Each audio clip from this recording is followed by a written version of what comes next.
event, she'll be showing the footage. And we've invited the media to come and take a look at it. And sure enough, there is plenty of interest. Because one of the ways we've been able to sort of question the official policy, the official line that's coming out from Israel, is by raising doubts about their footage, raising doubts about their audio recordings that they're releasing. We've already proven one audio recording to be a complete sham. We've already proven pictures that they put up on their websites and distributed to the media to be completely false. One picture as old as 4 years.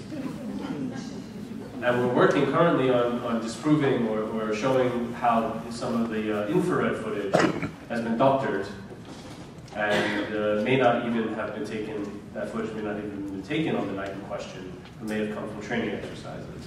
So we're working on dismantling all of their propaganda that they're putting out there and supporting it with the eyewitness testimony that is coming up now from the survivors of the ship.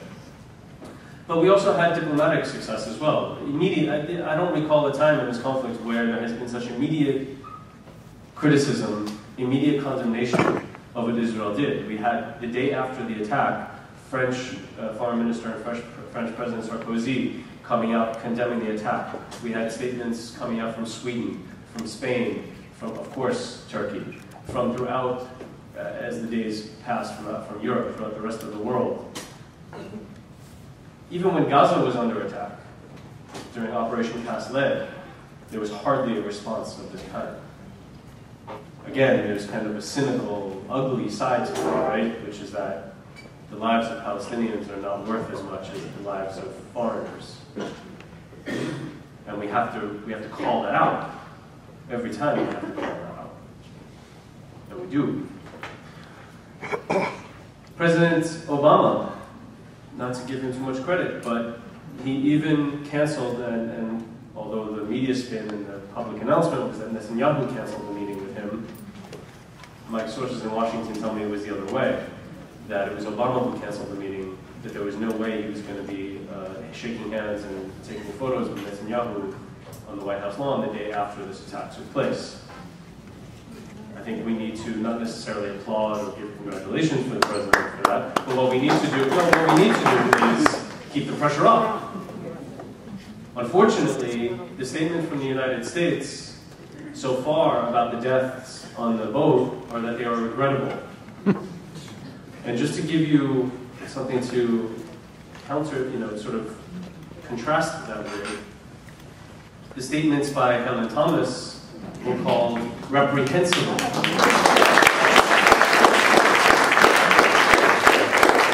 Making a statement in front of a camera that, who knows if she knew what she was doing really at that moment, is reprehensible. Intentionally killing 9 people is regrettable. So we need to call out the White House and keep pressure on it as a result.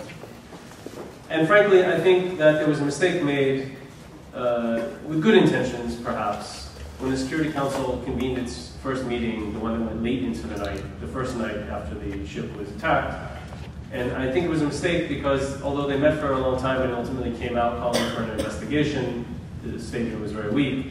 Had they waited just 24 hours or 36 hours, we would have learned that by that point we would have had the information that one of the victims was an American citizen.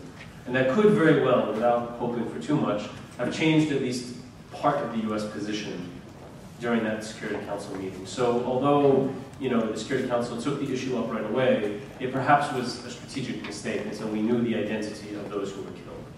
And I think that's an important lesson for us to reach out when we speak to our supporters and our allies and people in different offices of power, that we need to point these kind of things out so that in the future, and we know there'll be a future of this, right? We know that we will continue to challenge.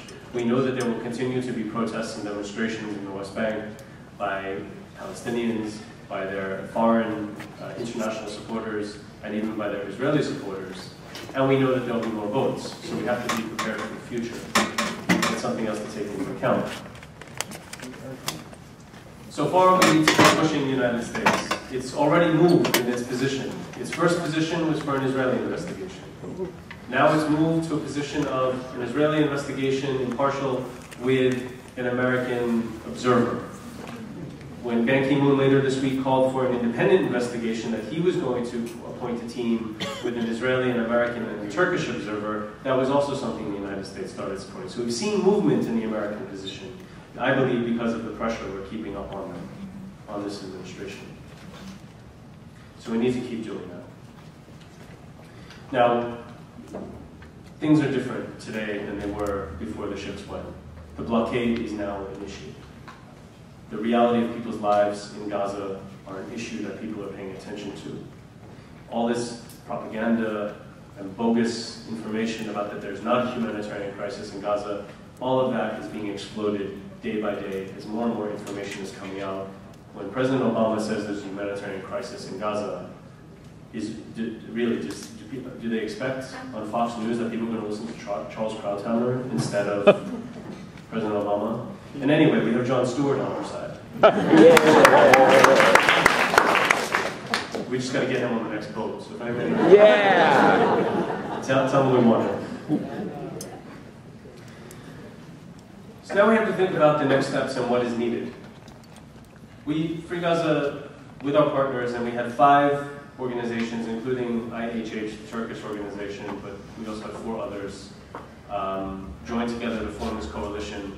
We had dozens, if not hundreds, of other organizations participating in a variety of ways, whether it was donating cargo, sending a member of their organization on the trip, raising money, doing media work, whatever. We had hundreds of people from organizations from around the world representing literally millions of people supporting this mission. And now it's even bigger, right?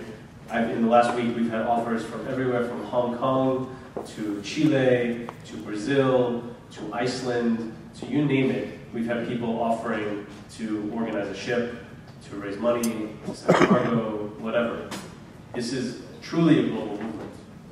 And in that sense, is an escalation on our part from, I think, what was the global response to the attacks on Gaza in December 2008, January 2009, when there was the beginning of an uprising globally.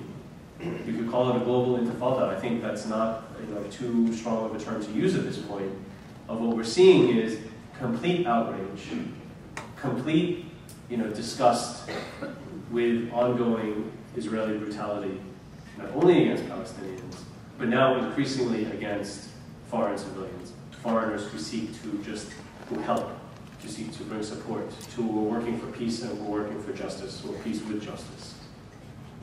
The day after the flotilla, another American citizen, Emily, and I forget her name, her last name, I can never remember, I'm sorry. A student here at Cooper Union in New York, and I know she's back in the United States now, shot in the face after being shot at with 2 tear gas canisters at her feet, was then targeted and shot in the face with a tear gas canister, and she's lost her left eye as a result. Again, initially not a word from the United States about its own citizens. This is something, particularly with the United States government, that we have to really take up. And this is why having a bigger American contingent, US contingent, on the next mission is so critically important. That's right. We have elevated the pressure on Israel. We have elevated the pressure on other countries in Europe, especially. And now we need to really elevate the pressure here in the United States, not just when we're doing work here, but by sending people out and joining the flotilla.